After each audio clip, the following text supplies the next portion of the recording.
apa kabar Anda semua? Ini kembali dengan saya, Hersubno Arif dari Forum News Network dan juga bersama dengan Bung Rocky Gerung. Apa kabar Bung Rocky? Bagaimana cerita rumahnya? Pasti begitu. Setiap kali orang ketemu, bukan hanya Bung Rocky. Saya sendiri juga semuanya sekali WhatsApp yang ngechat saya, bagaimana itu, yang benar nggak itu Mas Hersu, rumahnya Rocky dan sebagainya gitu. Ya, malam. Bulldosernya mendekat. Hah? Bulldozer itu, bulldozer Sentul City mungkin tinggal 50 meter dari tempat saya. Jadi sangat mungkin dia memang niat untuk merobohkan itu. Tapi itu kalkulasi teknis. Yes. Dan kita mesti bikin kalkulasi lain bahwa artinya ada kenekatan untuk menghalangi orang bahkan berdebat di pengadilan tuh. Jadi arogansi itu terlihat. Kan ngirim bulldozer, sekarang bulldosernya 2 di depan rumah saya, yang satu kuning, yang satu hijau tuh. Jadi itu betul-betul teror dan udah nggak ada soal karena memang kita mau uji aja kan, apakah ketaatan hukum itu akhirnya mengalah pada kekuasaan itu. Kan itu intinya kan. Jadi saya berterima kasih karena BPN kemarin memberi teguran sebetulnya, dan itu adalah satu ucapan resmi dari negara untuk menyelesaikan kasus Sentul City dengan Said. Tapi kelihatannya bulldosernya disuruh maju terus tuh, dan kita uji apakah betul ada efeknya perintah atau sebut aja himbauan dari BPN. Kalau enggak berarti ada kekuatan yang lebih kuat dari BPN di belakang Sentul City. Itu kira-kira tuh. Ya. Dan kemudian kita melihat apakah negara hadir dalam situasi semacam ini. Begitu selalu. Ya paling nggak negara hadir, nggak usah kepala negara. Oke. Kepala negara lagi menghitung-hitung tambahan kekayaan soalnya. Iya betul. Nah ini yang menarik, jadi heboh sih karena ini kan sebenarnya hasil dari monitoring dari KPK ya. Nah, KPK kan setiap tahun para pejabat negara itu diminta melaporkan harta kekayaannya, dan yang menarik ternyata 70,3% para pejabat kita itu bertambah kaya di masa pandemi. Nah ini kan jadi 73%. Ya, jadi hampir ya mayoritas menjadi kaya gitu. Iya, dan kelihatannya ada beberapa yang jadi miskin itu karena mereka adalah pengusaha ya, karena ada biasalah berkaitan dengan itu kan cuman portofolio soal saham mereka yang mulai harga saham menurun dan sebagainya, itu yang para pejabat-pejabat yang menteri-menteri terutama yang bekas pengusaha. Nah, faktanya ternyata juga Pak Jokowi ini termasuk yang harta kekayaannya yang naik gitu di tengah pandemi ini. Gitu Bung Rocky. Coba saya ulas dulu filosofi reformasi ya. Waktu kita reformasi dulu, kita tetapkan supaya ada semacam ethical guidance itu. Tuntunan etis, karena belum bisa dibuatkan hukumnya. Yaitu, siapapun yang memegang jabatan negara, kekayaannya tidak boleh bertambah. Bahkan seharusnya dia lebih miskin dibandingkan ketika dia jadi pejabat itu. Itu ukuran etik supaya kita anggap bahwa dia tidak korupsi itu. Jadi agak ajaib sekarang kalau ada 73% pejabat negara itu naik kekayaannya, sementara kehidupan rakyat itu nelangsa tuh. Bahkan dia stabil aja itu udah tanda tanya. Jadi reformasi mau menerangkan kedudukan etis dari pejabat publik, yaitu dia harus lebih miskin ketika dia selesai berkuasa tuh. Karena itu menunjukkan dia mengabdi. Kan itu intinya tuh. Atau dalam bahasa ini yang lebih sophisticated, pejabat negara itu dia harus menghasilkan distribusi bukan akumulasi. Lain kalau dia pengusaha, dia mesti ada akumulasi. Jadi kalau ada pejabat negara lebih kaya atau makin kaya, orang bertanya, kalau begitu Anda sementara ini lakukan akumulasi juga dong, berarti Anda berbisnis dong. Kan itu intinya kan. Padahal menjadi pejabat negara, jadi public servant, itu sepenuh-penuhnya tidak punya kaitan apapun dengan bisnis, karena dia udah dibayar oleh publik melalui pajak. Jadi etika itu udah dilanggar. Dan orang mungkin bertanya-tanya, bagaimana mungkin selama dia menjabat kok kekayaannya bertambah? Dari mana akumulasinya? Kan akumulasi hanya bisa terjadi kalau dia menjadi pengusaha, berbisnis. Jadi ajaib, berarti selama berkuasa dia memanfaatkan kekuasaan untuk berbisnis. Atau selama berkuasa dia tidak sepenuh-penuhnya menjalankan tugasnya tuh. Dari sebut aja 8 jam, mungkin cuma 2 jam dia lakukan untuk public servant. Selebihnya adalah upaya bisnis alias akumulasi. Jadi intinya pejabat negara harus menghasilkan distribusi, bukan akumulasi. Nah, kalau sekarang diukur, berarti pertambahan kekayaan itu hasil akumulasi, sementara distribusi tidak terjadi. Itu sebetulnya fondasi teoretiknya dulu tuh. Ya. Dan yang menyedihkan itu adalah ada fakta ini bahwa yang miskin itu tambah miskin. Bahkan data di Bank Dunia menyebutkan akibat kemiskinan itu tidak hanya terjadi di Indonesia ya, ini karena terjadi di Asia Timur dan Pasifik. Kemudian dibarengi dengan meningkatnya kekerasan dalam rumah tangga, KDRT ini. Kita biasanya kalau menyimpulkan ke KDRT biasanya suami ke istri, tapi bisa jadi juga terjadi dari istri ke suami gitu. Ya. Ini data yang mendebarkan sebetulnya, karena kan kalau kita sebut bahwa kekayaan bertambah atau orang kaya bertambah itu bagus. Orang kaya bertambah artinya secara absolut orang miskin berkurang gitu kan. Ini yang terjadi bukan orang kaya bertambah, tapi kekayaan beberapa orang bertambah. Jadi kekayaan yang bertambah bukan orang kayanya. Artinya secara absolut terjadi pemiskinan itu. Kan itu intinya tuh. Kita senang kalau bilang oh, orang kaya Indonesia bertambah, oh orang kayanya bertambah, berarti orang miskinnya berkurang gitu. Kalau disebut kekayaan bertambah itu bukan berarti orang kaya yang bertambah, tetapi akumulasi dari beberapa orang itu yang gila-gilaan tuh. Artinya disparitas sangat tinggi tuh. Dan ini sebetulnya yang jadi trade off, bahwa bagi mereka yang mengalami pariaisasi atau proletarisasi, itu pasti di dalamnya akan terjadi ketegangan psikologi itu. Nah, saya bisa hitung dengan cepat bahwa KDRT itu pasti terjadi di kalangan paling bawah. Karena ya kalau nasi nggak ada lauk, pasti si suami terutama langsung marah, karena di dalam masyarakat Asia Timur terutama fungsi dari istri adalah menyediakan dapur tuh. Dan itu berarti perempuanlah yang paling rentan kena KDRT. Saya kira data Bank Dunia sudah menghitung itu dan mau menerangkan bahwa karena disparitas, karena kesenjangan pendapatan, maka patriarkisme itu jalan lagi dengan akibat domestic violence, KDRT bertumbuh terus. Itu langsung menunjukkan bahwa kerentanan ekonomi menyebabkan penindasan pada kaum perempuan. Itu intinya tuh. Nah, jadi kita balik lagi ya, karena memang ada disebutkan ada sejumlah data bertambahnya orang kaya itu memang ada juga datanya, tapi kasus ini khusus ini karena laporan kekayaan para pejabat dan angkanya disebutkan tadi 70,3%. Dan kita sama-sama tahu Bung Rocky, banyak sekali sebenarnya laporan kekayaan ini nggak semuanya dilaporkan. Jadi realitasnya kalau disembus bahwa rata-rata kekayaan para pejabat itu bertambah 1 miliar, kalau Presiden Jokowi berapa ya? 6 miliar kalau atau 8 miliar, saya lupa angkanya. Nah, ini patut diduga bahwa bertambahnya jauh lebih besar dari itu. Betul, karena kekuasaan itu punya kemampuan akumulasi melampaui perusahaan. Kalau dia melakukan akumulasi, dia mesti hitung ini laporan keuangannya nanti membahayakan sahamnya di pasar itu kan, kalau pura-pura laporan keuangan. Tapi kalau politisi atau pejabat bikin laporan bohongan, nggak ada yang bisa periksa itu. Karena dia sendiri yang menentukan cara memeriksa kan. Jadi sebetulnya kalau kita bongkar sedikit ya, kalau kekayaan seorang pejabat bertambah, itu sangat mungkin memang dia melakukan akumulasi itu. Atau dia sebetulnya nggak bertambah, tapi dia laporkan bertambah, supaya nanti kalau dia korupsi, tidak lagi akan digugat, karena dianggap udah memang begitu kekuasaan saya. Jadi dibikin seolah-olah persiapan untuk korupsi dengan menggelembungkan kekuasaannya.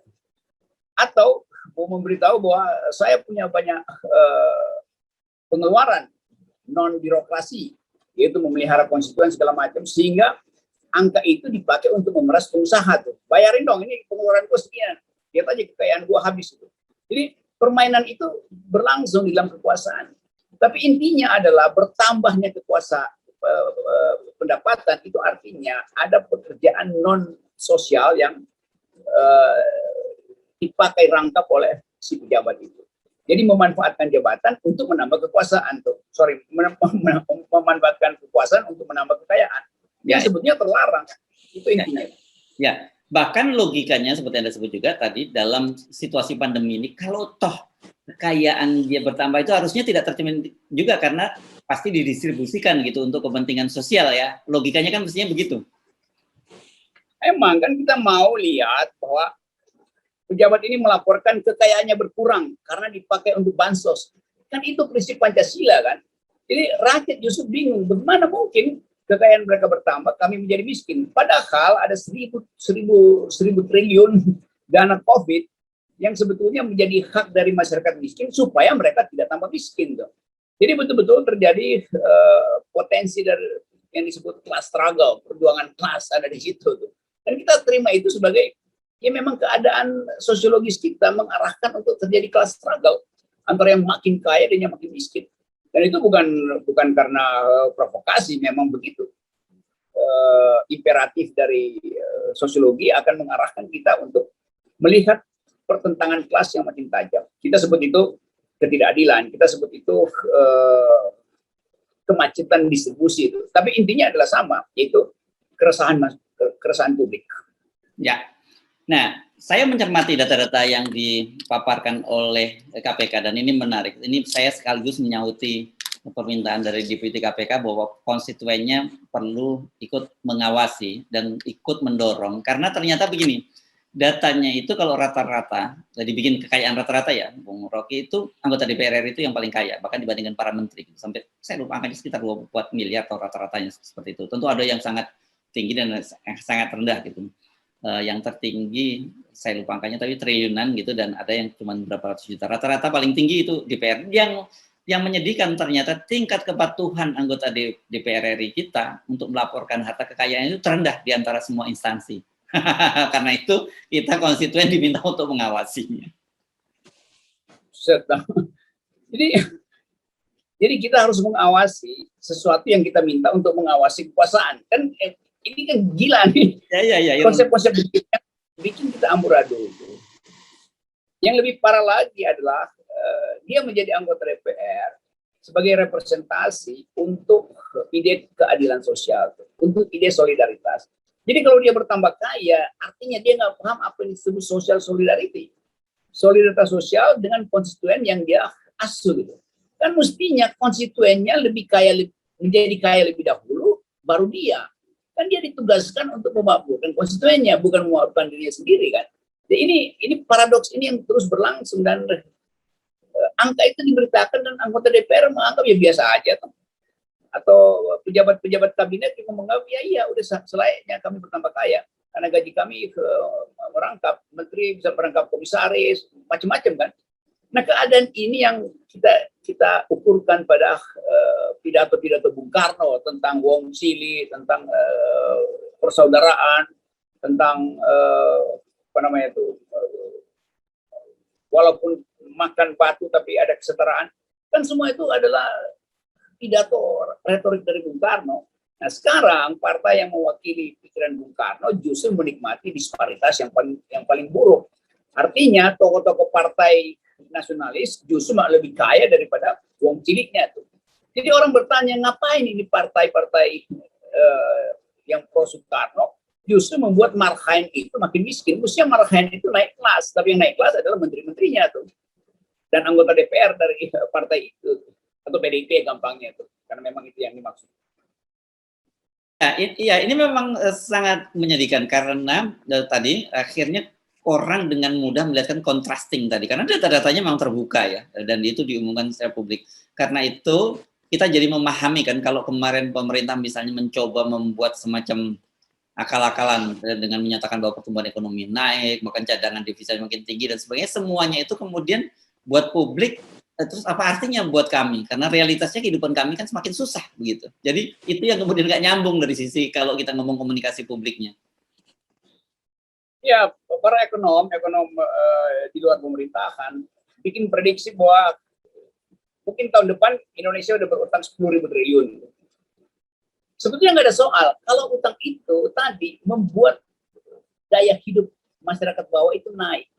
Sekarang orang bawah itu, rakyat bawah kecil, kalau kita terangkan, dia akan bertanya, lo ngapain hutang kalau kita makin miskin dan pejabatnya makin kaya? Berarti hutang itu masuk ke rekening-rekening pejabat. Itu kan itu logika gampangnya begitu kan. Dengan cara apapun secara agregatif kita lihat bahwa hutang itu membawa pemiskinan, tetapi hutang juga membawa penambahan kekayaan.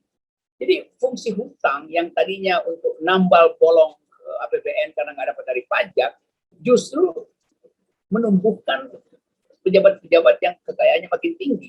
Dan ini sebetulnya yang selalu kita ingin ingatkan, bahwa hutang itu dengan alasan apapun harus menghasilkan kemakmuran, bukan menghasilkan disparitas. Dan ini buktinya bahwa sekarang pertambahan hutang setara paralel dengan pertambahan kemiskinan. Kan gilanya di situ sebetulnya. Hutang bertambah, kemiskinan menaik, disparitas justru meninggi. Ya, oke. Jadi kalau kita, apa yang bisa kita simpulkan dengan membaca data tadi itu, Bung Rocky? Kita mau menyimpulkan bahwa seluruh argumentasi pemerintah bahwa mereka sedang bekerja untuk penghematan anggaran dan untuk stimulus itu artinya berantakan kan. Kan ilmu pemerintah cuma dua kan, yang satu austerity, penghematan, yang lain stimulus. Dua-duanya gagal. Kalau dia berhasil austerity, mestinya penghematan itu menghasilkan daya beli. Kalau berhasil stimulus, mestinya stimulus itu menetes ke bawah itu. Ini nggak terjadi.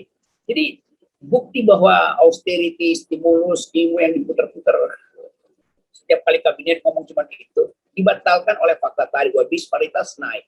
Artinya semua indeks juga akan memburuk. Gitu. Ya. Rasio Gini-nya pasti naik, terus indeks kekerasan dalam rumah tangga naik, indeks kejahatan naik, macam-macam. Jadi secara sosial ini membuktikan bahwa pemerintah gagal menghasilkan keadilan bagi seluruh rakyat Indonesia. Nah, itu aja intinya. Ya. Ini konsekuensi logis ya, bahwa pemburukan tadi juga berdampak kepada sektor-sektor lain. Salah satunya kan kemarin juga kita membahas, kita banyak kehilangan kelas menengah. Padahal kelas menengah ini biasanya menjadi motor penggerak dari demokratisasi, kan begitu. Nah, kalau sekarang ini kan kelihatannya mungkin gap-nya akan terjadi jauh banget, yang kaya akan semakin sangat kaya, sementara yang miskin akan semakin miskin kan. Iya, itu buffer dari demokrasi ada kelas menengah itu. Nah, kalau tadi dihitung bahwa akumulasinya ke atas, itu tidak berarti kelas menengahnya yang naik ke atas. Justru kelas menengahnya yang turun ke bawah itu. Sehingga ada kekosongan di situ. Sehingga langsung terjadi konfrontasi antara kelas atas dan kelas bawah itu. Dan ini bisa menimbulkan impact-nya itu bukan sekedar konfrontasi kelas, tapi konfrontasi etnis, konfrontasi ras, konfrontasi agama. Karena langsung terbaca di situ sekaligus bahwa kesenjangan ekonomi juga langsung berdempetan dengan kesenjangan etnis. Karena ada etnis tertentu yang justru mengakumulasi, etnis yang lain mayoritas turun kelas. Jadi soal-soal semacam ini yang menimbulkan ketegangan sosial. Dan kalau saya baca beberapa data yang secara ilmiah betul-betul terandal, tingkat kecemasan terhadap konflik etnis itu di atas 60% di Indonesia. Jadi betul-betul kita hidup dalam bara ketegangan rasial. Itu intinya. Jadi sebenarnya pemerintah harus betul-betul serius mewaspadai soal ini, dan harus ada semacam yang kita sering sebut sebagai affirmative action gitu ya. Iya, dia nggak punya lagi ide affirmative action karena dia mau mengafirmasi bahwa dia akan perpanjang kekuasaannya supaya akumulasinya bertambah kan. Kan ini sebetulnya intinya tuh. Jadi kepekaan udah hilang itu. Kemampuan kita untuk mengontrol, bahkan membaca headline kita udah nggak percaya. Apalagi kita mau mengontrol pemerintah. Kalau DPR aja akhirnya mesti kita kontrol, itu ngapain kita pilih DPR yang harusnya mengontrol pemerintah kan? Kan ini gila bener kan? Jadi compang-camping dan bolong di mana-mana terlihat. Lalu masih mau pamer sukses 7%, bahkan minta amandemen konstitusi tambahan segala macam. Jadi satu paket diperlihatkan di depan kita bahwa paket kepemimpinan Jokowi berantakan secara ekonomi dan sekarang berantakan secara sosial. Jadi potensi keresahan sosial memang ada di depan mata. Dan itu nggak bisa diselesaikan dengan sekedar mengamandemen konstitusi. Nggak ada urusan amandemen konstitusi dengan fakta bahwa disparitas potensial menimbulkan kerusuhan rasial. Hmm. Itu semacam udah semacam apa ya, hukum yang baku gitu ya, bahwa kesenjangan yang luar biasa itu pasti akan menimbulkan satu persoalan sosial dan kemudian ujungnya pada politik. Betul. Jadi biasanya disebut seluruh variabel objektif sudah tersedia, tinggal tunggu variabel subjektifnya tuh. Nah, variabel subjektif bisa terjadi kapan aja. Kecelakaan kecil di dalam komunikasi politik bisa menimbulkan kemarahan publik. Kegagalan MPR untuk meyakinkan amandemen bisa membuat betul-betul seperti kata Pak Bambang Susatyo itu, gedung MPR bisa dibakar, memang bisa dibakar itu. Jadi ya udah, kalau ngerti itu, ya mau diapain lagi? Kemampuan untuk melakukan perbaikan nggak ada lagi. Jadi kita akan dituntun oleh hukum sosiologi yang akan memaksa kita untuk menerima keadaan bahwa akan terjadi social confrontation, konfrontasi sosial. Ya, dan itu menarik ya, seorang ketua MPR memilih diksi itu tadi ya, bahwa gedung MPR bisa dibakar oleh rakyat, itu kan saya kira pilihan diksi yang sangat lugas. Iya, ya mudah-mudahan Saudara Bambang Susatyo itu mengerti akhirnya bahwa usulan MPR ini betul-betul usulan dungu, sehingga mungkin dia paham juga, waduh ini kelewatan. Jadi bagian itu yang menunjukkan bahwa memang tidak ada kontemplasi, tidak ada analisis, baik di MPR, DPR, maupun di kabinet. Nah, sekarang saya berharap bahwa ada teman-teman di DPD yang masih punya kemampuan untuk melihat masa depan. Jadi, ya buat sementara saya pro DPD yang berupaya untuk mengingatkan bahwa negara ada dalam keadaan bahaya, tapi saya pro DPD-nya ya, bukan tokoh-tokoh DPD-nya. Ada tokoh-tokoh DPD yang punya ambisi yang juga ugal-ugalan gitu. Jadi intinya adalah kembalikan kemampuan berpikir itu pada mereka yang tersisa. Hanya itu yang kita inginkan. Demikian juga kembalikan kemampuan untuk membaca masa depan pada partai yang ada di luar kekuasaan. Karena yang bisa membaca masa depan itu tinggal partai yang ada di luar kekuasaan, Demokrat dan PKS. Kira-kira itu sebetulnya harapan publik. Ya. Jadi tinggal ada tiga aktor, Demokrat, PKS, dan DPD. Kira-kira itu yang tinggal kita percaya. Itu kan masih perlu kita edit dikit-dikit. Dan yang paling penting saya kira dalam jangka pendek adalah kembalikan duit ke kantong rakyat sehingga mereka tidak bertambah miskin. Saya kira itu yang paling urgent. Iya, karena itu hal yang paling dasar dari pemerintah adalah jangan sampai kantong rakyat itu kosong. Ya. Kalau otak kekuasaan kosong itu kita udah tahu. Oke, baik, terima kasih Bung Rocky. Oke, salam akal sehat.